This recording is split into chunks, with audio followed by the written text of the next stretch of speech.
Throughout the Friday the 13th franchise, Jason Voorhees has done it all. Switched locations, stalked his way all the way into outer space, and hastily chopped off more limbs than a Civil War surgeon. When we last saw Jason, he was chilling in the depths of a hellish dream sequence, carrying off Freddy's severed head after their rampage in Freddy vs. Jason.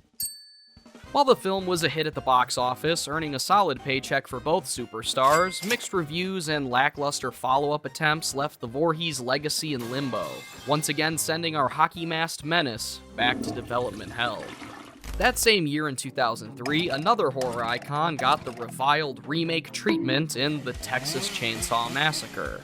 It reignited audiences' appetite for serious reboots of slasher flicks they'd vaguely heard of before, fueling a disturbing trend to run alongside the glorified, gross-out torture porn trend ripping through the mid-2000s. Game over! Scream's silly, self-aware antics are gone, cementing that scary movies are not meant to be jokes. Except on this show. And remaking them was an attempt to rectify this. From The Hitcher to House of Wax, no beloved Scarefest was safe from the cold, unforgiving remake machine. Fans then realized it was only a matter of time before Jason would return too. Hey! What are you doing? Huh? You think that's funny? Nah. New Line Cinema exec Toby Emmerich then got in touch with Brad Fuller, Andrew Form, and Michael Bay at production house Platinum Dunes, the ones responsible for most of these. Jason didn't kill in the first movie, as we know. And we didn't want to make a movie where it didn't have Jason. It then became a year-long, lovely legal bonanza as New Line and Dunes had to work out deals with each other and Paramount Pictures, since the two studios now had put out various Jason movies of vastly different quality. Once the serious and cutthroat negotiations of this guy were finished, Fuller and Form hired Marcus Nispel to direct, with Damian, Shannon, and Mark Swift to write. Wait, isn't that... No, you're not having Deja Voorhees. Oh, brother! These are the same cats who whipped up FVJ's mostly exciting showdown. Bitch. And the duo was very adamant that this is not just a soulless origin story or Friday Part 12. Definitely not a reimagining. It could have been called a sequel. A mashup. More of a hybrid. It was a reboot. A reintroduction. I think retelling is a fashionable one right now. Instead, they gave themselves another set of rules and crafted a proverbial greatest hits album in movie form, with Mr. Nipples covering the visual elements people had come to expect from this sort of thing. They also brought a fresh twist on our leading lunk by making him human again and act like the goddamn Predator. Which was a 10 out of 10 choice, since our guy... well, Jay's been through a lot. So grab your Jersey Shore hairspray and John Rambo loot crate as we crawl back to Crystal Lake one last time to see if it's just a cautionary tale to just leave rednecks alone. What the That shit ain't fucking right, dude. Or it really does have a death curse. It's got a death curse. This is Friday the 13th. The movie reigns in with a flash flood in June of 1980, an obvious homage to the Blues Brothers. Lots of space in this mall. We see our favorite summer camp is stuck in the Psycho filter, with Pamela Voorhees scuffling over to the final girl of a movie we didn't see. It'll be easier for you than it was for Jason. Nana Visitor, Cool name, asshole. No. takes over as Jason's murderous mama, Jason was my son. droning on and on about how the counselors should have been helicopter parents to the little freak. You should have been watching him Had they given the goof one iPad, franchise zapped out of existence. every minute. Mark and Damian rightfully realize nobody's here to see more regurgitated adventures of Pam, especially if Betsy Palmer isn't involved. Or do something stupid like spend 45 minutes with little kid Jason because they knew that'd be boring and ruin the character's intrigue. I'm not listening. But the big-headed bastard was alive among the underbrush, wasting no time snatching up some family heirlooms. Kill for mother. We forge ahead to present day, which is now 16 years ago, as this group of dingleberries hipster their way up to Crystal Lake on a marijuana mission of the ages. Do you know how much money we're gonna make selling this weed? We're gonna get a lot of fucking money. Yeah, okay. They're literally up there to find weed. They shack up at the remains of Camp Blood, settling in for a story from Weed Weasel Wade, This girl, she cut that lady's head off with a machete. played by John Sadowski. Jason, he came back. It's a far cry from Paul's Part 2 ballad, but I do like how they at least feel like real friends. He went to camp around here. He said the cops came, they were looking for that Jason guy. I only wish they'd done something else with the exposition regarding Pamela, since we just fucking saw it. Some woman, she went fucking nuts. killed all these counselors. Maybe right as he's going on to say that part, zoom out, fading out the dialogue to see a motionless Jason just standing there. Menacingly! I'll talk to you for a minute. The group splits like a snot rocket, and even though Wade's as likable as a catheter made of broken glass, at least he didn't cock block his boy Richie. Say, Richie, old buddy, I'm gonna bounce. So he's a good guy. Good friend. That rascally Wade wiggles over to the weed, but his ecstasy-induced bliss and glow stick he brought to snack on are cut short on behalf of a large local. I'm vengeance. Too bad this mix of Sam Hyde and Limp Bizkit Where's the ice cream in this joint? was unconvincing in his storytelling, and Jason is blunt with it. What's this? No! I like how this Jason just changes into a rabid linebacker, giving this dummy no time to even react. Water sucks. Gatorade is better. You're drinking the wrong water. Gatorade. H2O. Richie and Boobs get down to business, but some spooky noises outside kill the mood. Tell him to leave us alone. I'm not gonna go out there with a boner. Why? Try pissing on him. I'm not gonna go out there with a Boner? Ben Feldman plays Richie really well, Boner? with this line in particular always making me laugh. Boner? But when Amanda, played by America Alvo, forces him to go investigate, We're not getting any until you do. Ginsberg gets a pretty good idea what's in Superstore for him. You move stealthily toward it, but your leg, it's caught in a bear trap. Amanda fares much worse, getting Kentucky Fried fucked up, landing in the middle of Jason's trilogy of sleeping bag slaughters. Kudos to the stunt team, as this looks like a recipe for disaster. Okay. Meanwhile, douchebag Andy Samberg, aka Mike, takes Whitney to the cabins, showcasing some smooth moves. Hey, it looks like you. No, it doesn't. It does. Gifting her a locket of Pamela V. It's cool, you should keep it. The kleptos continue to wait around until the big guy gets to them, discovering his bed and bathroom display. Good thing they're safe behind the confines of this room. Just joking, they forgot Jason has a fucking vibranium machete. Let's fucking go.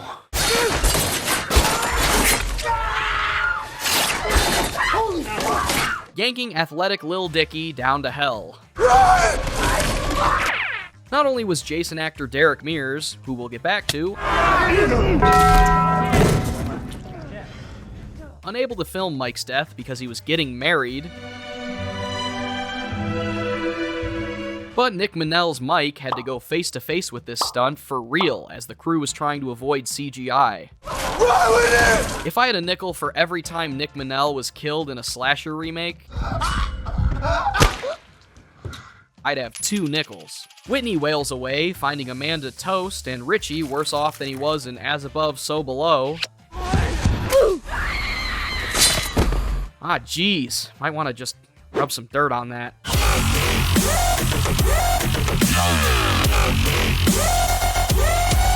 Just remember, this is the final frame before we cut to the title card. 25 minutes in. Oh. Must have forgot to place it and just Like, slapped wait, it in wait, there. wait. Must have just forgot. What a fucking bitch, am I right? They took the trouble and made it double, as 6 weeks later, another group of goofy stereotypes skirt up for some summer fun. We've got Jenna, brunette. Hey. Chelsea, blonde. Trent, ultimate douche. You okay, bro? Is everything good? Bree, slut. Oh, wow. Your tits are stupendous. Chewy, stoner. Nolan, Lightning McQueen. Wow. And Lawrence, black. You asked the one black guy to pump the gas for you? Like rap? What? Because I'm black, I can't listen to Green Day? More importantly is Clay, played by Jared Padalecki. Marlboro manning his way into town. I'm looking for my sister. She's gone missing about a month and a half ago. Reminiscent of Rob from the final chapter, who was looking for his sis kebab killed in part 2. And Clay is basically the same character. I'm sorry. Thank you. Well, not entirely. That guy was useless. This sister search at least gives us one character with some kind of motivation for being here other than banging or bonging. Lucia? Baby's that you? Lawrence, you've been cheating on me. No. I saw you with a bow the other night. They considered bringing back Tommy Jarvis, and even as much as I've advocated his return in some form, I like that they went with an all-new cast and decided against shoehorned cameos from series alumni. Yeah.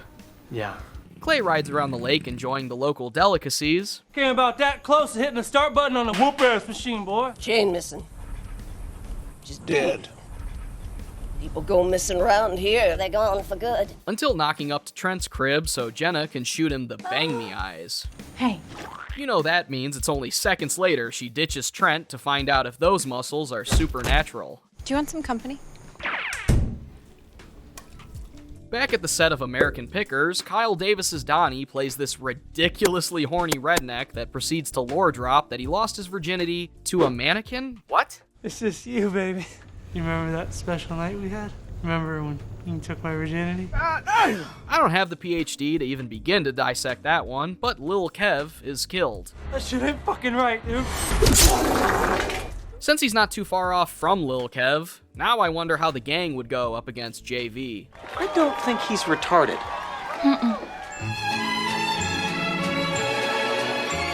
After surveying the mighty dork, he ditches the mummy wraps and throws on his new mask. Plus, now we can use that burlap sack to go back and grab all that weed from before. At the lake with some bodacious boobs, surfing, Jason swings by to check if Nolan, played by Ryan Hansen, has his boating license. What? Didn't even give him time to play the best sea shanty. Nachos, lemon heads, my dad's boat. You won't go down 'cause my dick can float. Chelsea gets bonked by the boat. And they originally planned to have her so scared of Voorhees that she tires out and drowns out there. And so it was more of a psychological kill. Like, she's so afraid to get out of the water, she'd rather drown in the water. However, that didn't have the same crowd-pleasing flavor, so they shoved her actress, Willa Ford, under the boat dock to ask if they will afford us some more boobies. This is also the kill to show someone what Friday the 13th is all about. It's got a machete, it's got Crystal Lake, and most importantly, it's got the Tiggle Bitties.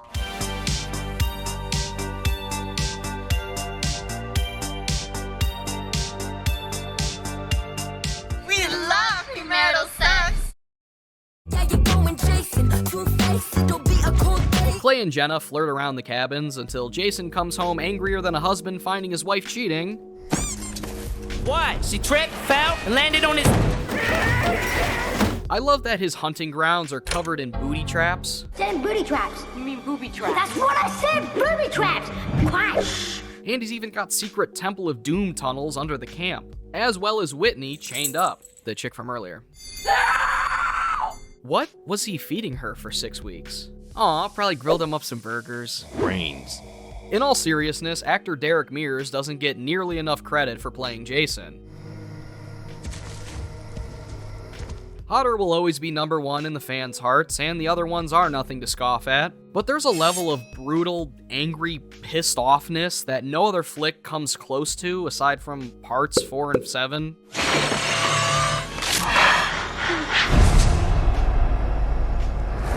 It's criminal Derek didn't do 15 more Jason movies, especially since he was so enthusiastic about the role. When that phone call came in, trying to be professional, but inside you're like cheerleader, schoolgirl going, oh my God, that's amazing! He really rips in this one, and is so crafty I half expected him to pull out the jaws of life at the end when they were hopping off the bus.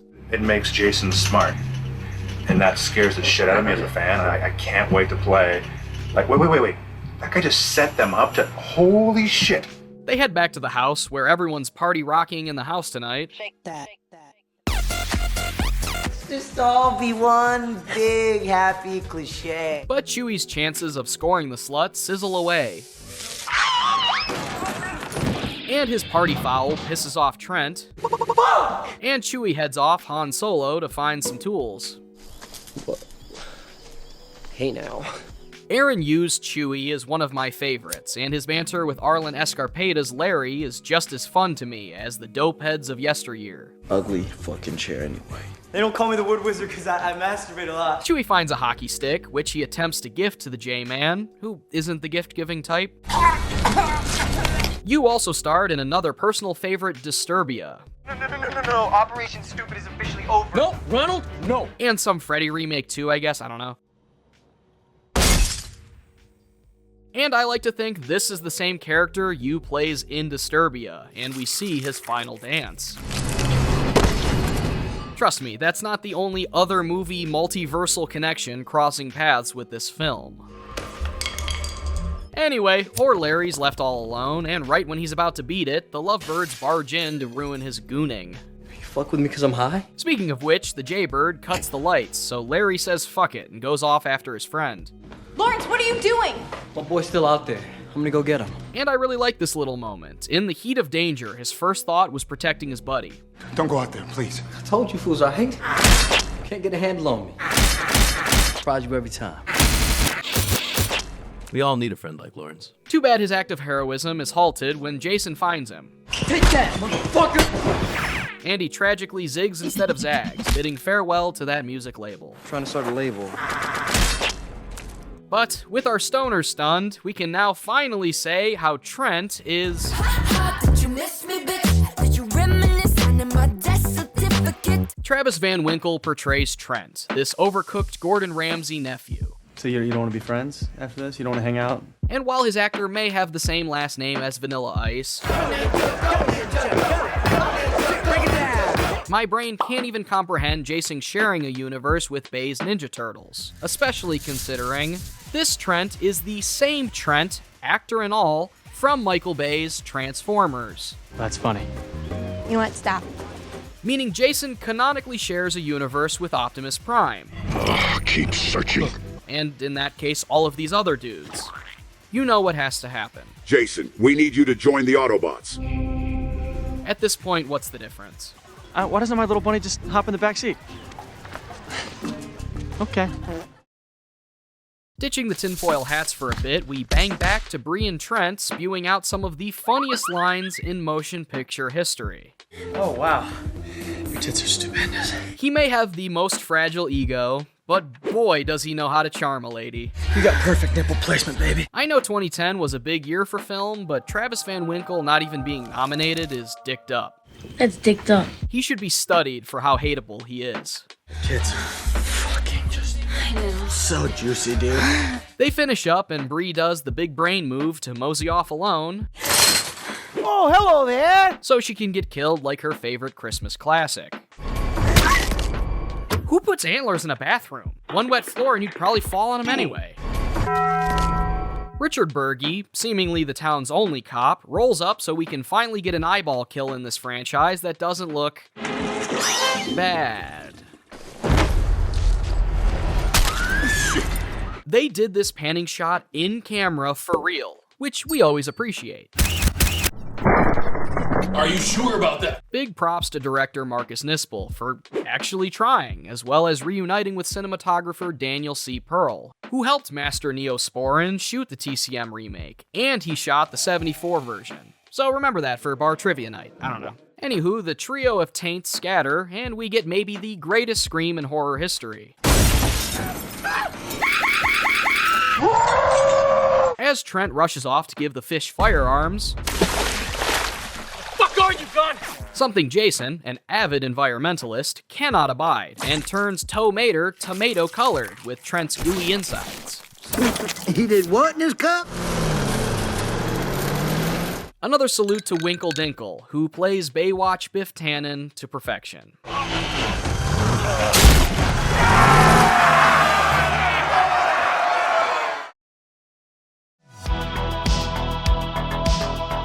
Clay and his dame search for the best hide-and-seek player around, I like this movie's use of shadows and dark rooms. It has the vibe of even when Jason isn't there, he could be right behind you. It also helps they establish him running and the tunnels, so his ability to teleport around doesn't feel as impossible.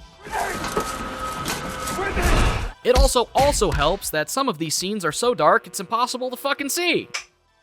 Down in the Crystal Lake catacombs, Luke and Leia reunite, but I don't know, guys. How do we think Jason will feel knowing his house is full of CW actors? Realizing that 3 was a crowd, they bust a move out of a tipped-over school bus. Like the RV Jason lives? Giving time for Sir Stabs-a-Lot to go sicko mode on Clay's moneymaker. But not enough to kill him, of course. They fight. Does a little Tommy Jarvis jam. And Clay almost gets sent to the final Friday, only to be saved by the old ghoul Gaslight. Jason! Huh? With Whitney dropping a line so bad, it makes Freddy versus Jason. Place your bets. Look Shakespearean. Say hi to Mommy. In hell! Amanda Righetti pleaded for them to 86 this line. Jason, say hi to Mommy in hell. I fought that tooth and nail. I was like, oh, guys, really? But they insisted it would be some sort of crowd-cheering riot in the theaters. That's the end. Jason Voorhees. Come here, you. Say hi to Mommy. It's so bad. So with Jason Voorhees now dead, it's time for our obligatory Ponder the Universe on the Lake epilogue we all know and love. Is Jason really dead? Well, he is if you looked at how many movies have come out since this. Seriously though, this is not the first time one of these things ended abruptly with a jump scare stinger.